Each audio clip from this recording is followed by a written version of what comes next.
Hey, Sam, this is Marcus the Brazilian. How's it going? Marcus the Brazilian. How fortuitous. Apparently some stuff going on in Brazil. Oh, yeah? What's going on over there? Haven't really been paying close attention. Just some boomers.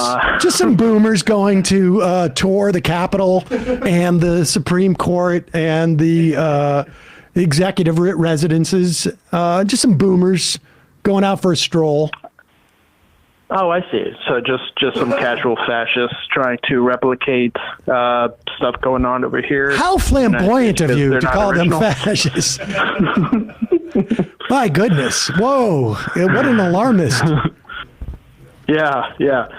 All right. So I saw this coming. This wasn't a shock to me. I mean, it is and it isn't, but I saw this coming right after the election happened, and Bolsonaro didn't come out for 2 days, and when he did, he was very ambiguous on the results.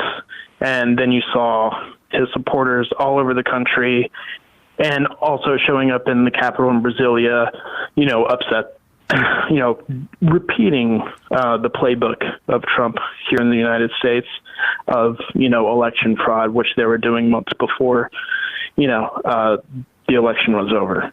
So I saw this coming, and I had family members, that I was warning this happening, and they were just kind of shrugging it off. So I have two family members that actually work.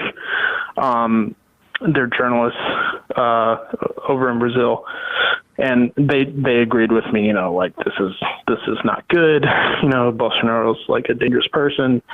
But I was told, I was given some inside information that the heads of the media conglomerate made a decision to not really focus on Bolsonaro's ambiguous comments on the election, because they were afraid of fanning the flames with, fascist supporters within that group. So this didn't seem to work. Decision. It didn't seem to work, I mean, I think there are instances where, I suppose that theory could hold some water, and there are instances where, not so much. But it didn't seem to work in this instance. Yeah, I mean, for me, my opinion is the media needs to do its job and point out things like that. Why isn't the president? What's happening here? Is he not taking into account the fact that he lost? What does this mean? I mean, but I think fear took a hold of the corporate media there, and but whatever. I mean, Lula though his response is completely different than of Biden's, right? I mean, as soon as this happened, the day of, Lula came out and made a statement that all these people involved, they're going to be found, and they're going to be, they're going to be punished to the full extent of the law. And immediately, buses of these insurrectionists started getting arrested. They're staying in hotels in Brasilia. They're quickly found, and, they're collecting all this information of social media.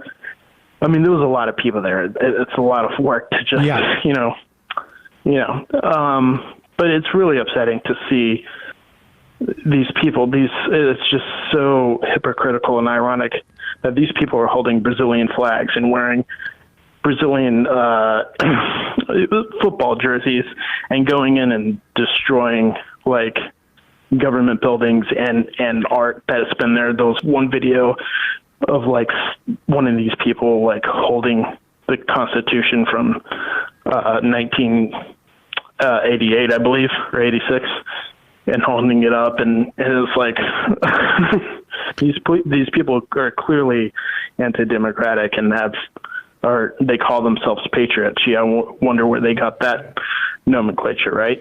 Here is let's play some clips of this is from the Capitol building in Brasilia. This is I'm not sure at what point what point during the storming of the Capitol this took place, but let's watch this. STF!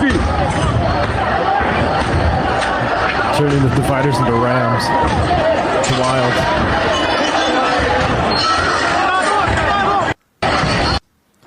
Bunch of boomers. A bunch of boomers going in to tour the Capitol. It is the people's house there, too, I imagine. So, right, yeah. It's wild to see so many guys in, like, the Brazilian colors and also in, like, flip-flops. Just there to, like, try to smash stuff. Yeah, I mean, it's, but let me ask you this.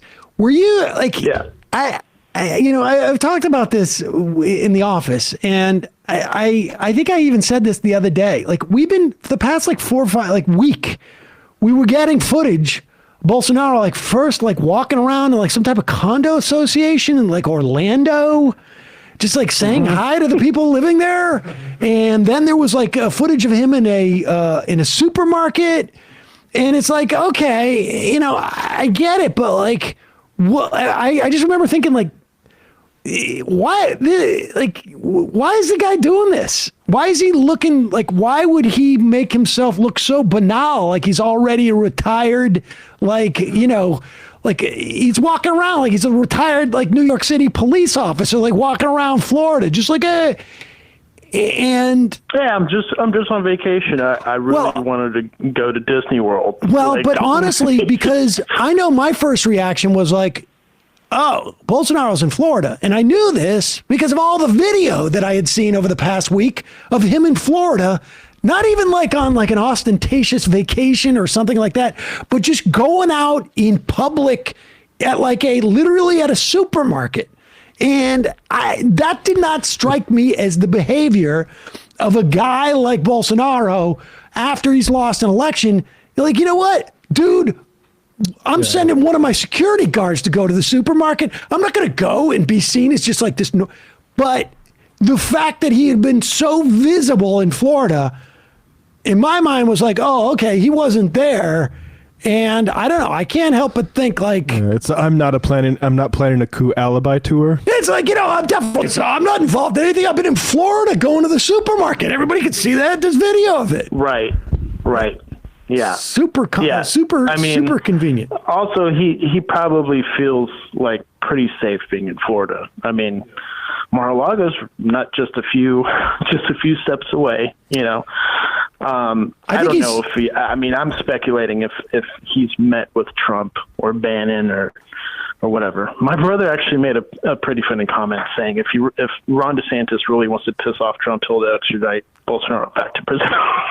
Yeah, well, I mean, I don't know. Bolsonaro's apparently got a condo right next to Putin. Putin's like looking for a place down in Boca. Man, I'm joking. I'm joking. I literally believe that. I appreciate the call, Marcus. Yeah, good talking to you. Take care, everyone. Bye-bye. Here's more footage of the pro-Bolsonaro rioters. They after they were dispersed from the Capitol building, they went on to continue their tour of Brasilia, where they're just just checking out the sights, lighting stuff on fire, beating horses, like boomers will do. Oi, pessoal, para ajudar vocês, aqui saindo da Marginal Pinheiros, chegando aqui na primeira ponte da Marginal Tietê. Está completamente interditado nos dois sentidos. Nos dois sentidos não, tanto a expressa como a local, totalmente tomada. A coisa tá feia aqui. I saw people speculating, is this a coup, a real coup attempt, or like just like a white riot? And my point is, like, white riots, if you want to call them that, are sort of the raw material or pretext or staging ground for coups. Talk about South Carolina. Right. What was it? 1880. Wilmington, South Carolina, just as an example. You had an entire state's, both all the politicians in there, but also really the entire state's. 98. 1898. Not for nothing, Steve Bannon was down. Steve Bannon was in the wake of the election back in late November. Was trying to make the point. I imagine I don't know where he was broadcasting from. I assume maybe just like some bunker somewhere, but. This might have been from his show, and Eduardo Bolsonaro's son, actually reposted this video. He reposted this video yesterday, right? No, he reposted in the wake of the November election. Oh, okay, okay. To galvanize people. Just to galvanize people as a way. I mean, who knows how much influence Steve Bannon has in this instance? I don't know, but. I think it's pretty clear that he's had contact with Bolsonaro. I mean, that is and interesting in both cases that they did telegraph these things a few months out. That there was still some sort of clamoring months before of like, we got to keep fighting, we got to keep going. Yep. Here's Bannon just about a month and a half ago. Look in the streets of Brazil. Look at the great patriots in Brazil that had a lot of danger to themselves, have come forward and are in the streets of Brazil. And quite frankly, as much as I love the Bolsonaros, and Eduardo I think is going to speak tomorrow, and there's no better man on this globe than Eduardo Bolsonaro or his father. In Brazil, it's gone beyond the Bolsonaros. This is the people saying, no, you didn't follow the Constitution. You use these machines, you use the judiciary to shut us down in the media, and we're not going to tolerate it. It's going to be very interesting to see how that plays out. Same in the United States. You know, the people like Carrie Lake are not going to give up, and I use as a warning in the great fight that you guys have in front of you, both for the cultural issues, for the political issues, and the economic issues. Once they start taking and digitizing the elections, once they start going to machines where you can't get paper ballot, you don't have proof of ID, you take it away from the precincts, and they start to centralize it in collection centers, that's all done for one reason. That's to consistently steal elections, because they know they don't have the backing of the people. Well, there it is. One thing I didn't know, Marina Oswald posted this on Twitter. This is from a 2000 article from Salon on the Brooks Brothers riot. According to Gigot, who was with Republican leaders at the protest, the GOP forces also threatened to unleash the vociferous Cuban-American community on the recount workers. 1,000 local Cuban Republicans were on the way, they said, but they never seemed to materialize. But it's just like, this is a playbook. Yeah. Like shock troops. Yeah.